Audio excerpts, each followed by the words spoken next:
Buenos días, nosotros somos el equipo número 9 y el día de hoy vamos a hablar acerca de la respiración celular. Nuestro equipo está conformado por Noel Hinojos, Ludwig Morales y Vin Sánchez y su servidor Sebastián López. Ok, voy a empezar a hablarles acerca de qué es la respiración celular. Pues es un proceso catabólico, obviamente, en el que pasamos de tener moléculas complejas a moléculas más simples, en el que se degradan por oxidación sustratos orgánicos como lo son los carbohidratos, lípidos y proteínas para obtener ATP, obtener energía. Pero por lo general, la molécula que se oxida es la molécula de glucosa. Este proceso se divide en tres fases. La glucólisis, que tiene un proceso complementario llamado fermentación, el ciclo de Krebs y la cadena de transporte de electrones. Luego, voy a hablar acerca de los organismos que realizan este tipo de respiración y en dónde la realizan. Primero, los eucariontes realizan la respiración aerobia o con aire o con oxígeno porque requieren una mayor cantidad de ATP, por decirlo así. En cambio, los procariontes realizan la respiración anaerobia, sin aire. Los eucariontes realizan la glucólisis en el citoplasma y el ciclo de Krebs y la cadena de transporte en la mitocondria. En cambio, los procariontes, la glucólisis y el ciclo de Krebs es en el citoplasma y la cadena de transporte es en la membrana plasmática. Ahora, voy a hablar acerca de la respiración aerobia y anaerobia, o con aire, o con oxígeno o sin oxígeno. Primero que nada, la respiración aerobia se puede generar de entre 36 a 38 ATPs por molécula de glucosa, ya que se puede oxidar por completo esta molécula y liberar esa cantidad de energía. Además que los organismos eucariontes tienen la capacidad o la estructura necesaria para poder degradar hasta este punto la molécula. En cambio, los procariontes, tienen células o seres más primitivos, entonces solo pueden obtener 2 ATPs. El aceptor final en la respiración anaerobia es el oxígeno y con este se produce agua. Cabe recalcar que también se produce CO2. El vapor de agua y el CO2 salen por el organismo, salen a la atmósfera a través de nuestros pulmones, por decirlo así. Luego, en la respiración anaerobia, el aceptor final puede ser nitrato, sulfato, azufre o hasta dióxido de carbono. Y este produce nitritos, sulfuros, metano y óxidos de nitrógeno, que pueden ser aprovechados por otros organismos, como por ejemplo nosotros liberamos CO2 y agua, y el CO2 lo captan las plantas, por ejemplo. Pues en este caso, estos productos finales también pueden ser aprovechados por los organismos fotosintéticos. Luego, la ecuación de esta molécula, pues por una molécula de glucosa que es una hexosa de 6 carbonos, 12 hidrógenos y 6 oxígenos, más 6 moléculas de oxígeno, se obtienen 6 moléculas de CO2, 6 moléculas de agua y entre 36 a 38 ATPs. Y aquí está la comparación. Se podría decir que la fotosíntesis y la respiración celular son procesos contrarios. La respiración celular es un proceso catabólico y la fotosíntesis es un proceso anabólico. O sea, pasamos de algo simple, la fotosíntesis, a algo complejo. En cambio, en la respiración celular pasamos de algo complejo a algo simple. Y aquí lo podemos ver. En la fotosíntesis, con dióxido de carbono y agua, se obtiene glucosa y oxígeno. Y aquí es al revés. Con oxígeno y glucosa obtenemos agua, dióxido de carbono y aire. Luego, la glucólisis es la primera etapa de la respiración celular. Es completamente independiente del oxígeno, es anaerobia, porque se realiza por acción enzimática y consiste en ir poco a poco degradando la molécula de glucosa hasta obtener 2 piruvatos, pasar de tener una hexosa de 6 carbonos a 2 piruvatos de 3 carbonos cada uno. Pero cabe recalcar que esta es una vía pues ineficiente, por decirlo así, ya que solo se obtiene poco menos del 10% de la energía que se puede obtener total de la molécula de glucosa. Esta se realiza en el citoplasma por reacción enzimática y al final de esta obtenemos 2 ATPs y 2 poderes reductores o 2 NADH o NAD. Bueno, aquí lo que sucede pues es que se degrada la molécula de glucosa, se obtienen los piruvatos, se rompen los enlaces, se libera ATP y el poder reductor. Entonces se preguntarán, ¿qué es un poder reductor? El poder reductor son moléculas de NADH, NADPH o FADH o NADS o FAD, como así los llamo, que sirven para donar electrones o recibir protones.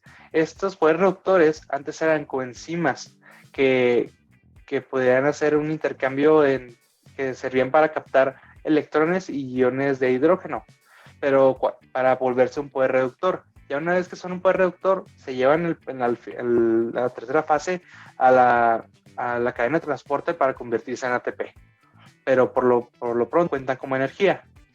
Aquí en la glucólisis existen dos fases, la fase de inversión y la fase de compensación. En la inversión no se ganan ATPs, se dan 2 ATPs de hecho para iniciar la desintegración de la molécula, para iniciar el proceso, y se obtienen 2 ATPs, por lo tanto quedamos en 0. Aquí, pero voy a explicar en esta fase, bueno, en las dos, la parte en la que se obtiene el poder reductor y el ATP. No voy a explicar cómo se degrada cada uno. Pero cabe recalcar que la molécula de glucosa no se forma, o sea, no se parte a la mitad, por decirlo así, y se obtienen los piruvatos. Se oxida poco a poco, como podemos ver aquí. Pasamos de tener una glucosa a una glucosa 6-fosfato, fructosa 6-fosfato, fructosa 1,6-bifosfato, y luego se divide en dos y obtenemos un diacetona fosfato y gliceraldehído 3-fosfato. Todo esto en la fase de inversión. Después en la fase de compensación, que es donde verdaderamente hay una ganancia de ATP, se obtiene 1,3-bifosfoglicerato, después un 3-fosfoglicerato, un 2-fosfoglicerato, un fosfenolpiruvato y por último un piruvato. Ok, y volvemos a la presentación. Aquí en la fase de inversión, en la fosforilación, que es cuando se aumenta la energía de la célula de la glucosa, ciertos átomos dan lugar a que se formen moléculas intermediarias y hacen que se formen 2 moléculas de fosfogliceraldehído, que hace que con otro intermediario inestable se forme un fosfato inorgánico. Este fosfato inorgánico cede 2 electrones y hidrógeno a la coenzima NADH+, para formar el poder reductor, el NADH, y cede su grupo fosfato a un ADP para formar un ATP. Luego en la fase de... Ok, aquí en la fase de compensación es cuando verdaderamente viene una ganancia de ATP. Aquí obtenemos 2 ATPs y 2 poderes reductores, 2 NADH, cuando las moléculas intermedias liberan hidrógeno y iones hidroxilos u OHs para formar agua que sale en forma de vapor a la atmósfera. Pero cuando se da lugar a que se formen 2 moléculas de 3-fosfenolpiruvato, transfieren el grupo fosfato que tienen a un ADP para formar al final 2 ATPs. Y bueno, aquí la ganancia que se obtiene son simplemente 2 ATPs, viene siendo relativamente poco, sí, contando la del poder reductor, al final se obtendrían a partir de la glucólisis como 8 ATPs. Pero aquí no nos interesa tanto el ATP que se genera, sí es importante, pero aquí lo que nos interesa, por decirlo así, son las 2 moléculas de piruvato, que luego serán llevadas al ciclo de Krebs para todavía obtener otros poderes reductores, más poderes reductores y otros 2 ATPs, que ahí es donde viene una ganancia, de donde se obtendrá una ganancia mucho mayor de energía, donde se le dará verdaderamente el provecho a la molécula de glucosa. Ciclo de Krebs. El ciclo de Krebs, o ciclo del ácido cítrico, fue descubierto por Hans Adolf Krebs en 1937. Este incluye una serie de reacciones en la matriz mitocondrial. La primera fase es la descarboxilación oxidativa. En esta fase se guía el piruvato a la mitocondria, donde se le quita un carbono, se hace CO2 y forma grupos de acetilo que se enlazan a una coenzima A, CoA. El grupo acetil es llevado por la CoA al oxaloacetato. El oxaloacetato se convierte en ácido cítrico, luego isocitrato, después cetoglutarato y por último succinil CoA. Se pierden 2 carbonos que se liberan como CO2 y 2 NADH que forman el NAD en el reordenamiento.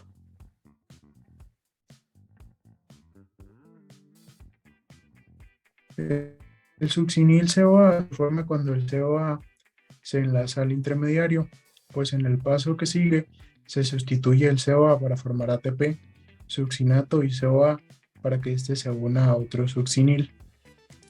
Para formar una triloguanosin difosfato que se convertirá en un GTP que pasará a su grupo fosfato para dar ATP.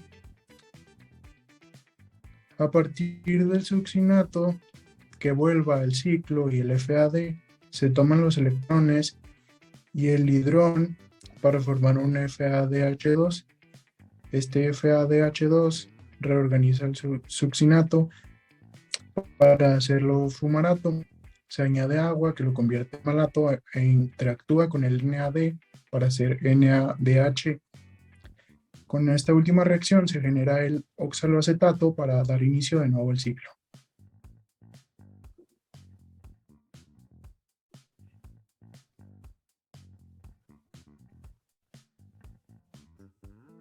La cadena respiratoria o cadena de transporte de electrones se encarga de aprovechar el poder reductor de los procesos anteriores, transportando los electrones de una molécula a otra para formar ATP.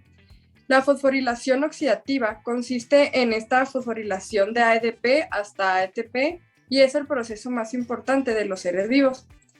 Tenemos los gradientes de protones, fosforilación oxidativa, que es el que acabo de mencionar, el gradiente de concentración y los quimosomes. La gradiente de protones es el transporte de electrones de las moléculas que aceptan y ceden a los electrones. Los gradientes de concentración se acumulan en el comportamiento exterior de la mitocondria y los quimosis se crean el flujo de protones que van de un área alta a otra baja concentración. El oxígeno como aceptador final recibe los electrones que reaccionan formando agua. Aquí hay un cuadro en el que se explica cuántos ATP se generan en cada proceso. En la glucólisis se generan 2 ATPs y 2 NADH en el citoplasma. Por cada poder reductor de NADH se obtienen 3 ATPs. Aquí tenemos 2 por 3 dan 6. En el piruvato acetilcoenzima A se obtienen 2 NADH que vuelven a darnos 6 ATPs. Y en el ciclo de Krebs se obtienen solamente 2 ATPs, pero 6 NADH y 2 FADH2. Es poder reductores, de los cuales se obtiene más energía. Aquí podemos ver que del FADH se obtienen 4 ATPs. 2 ATPs por cada poder reductor de este tipo de molécula. Y haciendo la sumatoria final de la glucólisis obtenemos 8 ATPs, del piruvato acetilcoenzima A 6 y del ciclo de Krebs se obtienen 18 ATPs de las moléculas de NAD, 4 ATPs de los FAD más los 2 ATPs dan un total de 24 y haciendo una sumatoria total se obtienen en total 38 ATPs. Fermentación es un proceso complementario de la glucosis que no produce de nuevo. Espérate.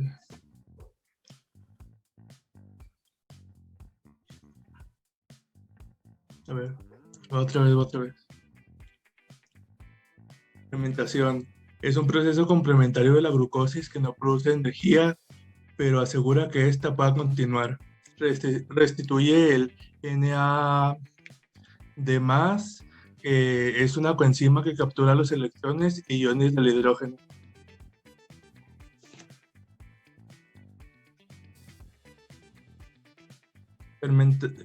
Unos ejemplos de fermentación sería la alcohólica, que el producto final sería etanol, y la bacteria sería levadura, y el uso bebidas alcohólicas. Y la fermentación láctica, que sería el producto final sería ácido láctico, y la bacteria láctica y células musculares. El uso de derivados de la leche y para generar energía en condiciones anaerobias. La fermentación acética, que es el producto final ácido acético, y la bacteria sería Acetobacter, y el uso es en el vinagre. Y por último, la butírica, que el producto final es ácido butírico, que sería la bacteria Clostridium, y olor de podridas, aceites rancios es el uso. Y eso es todo por nuestra parte. Gracias.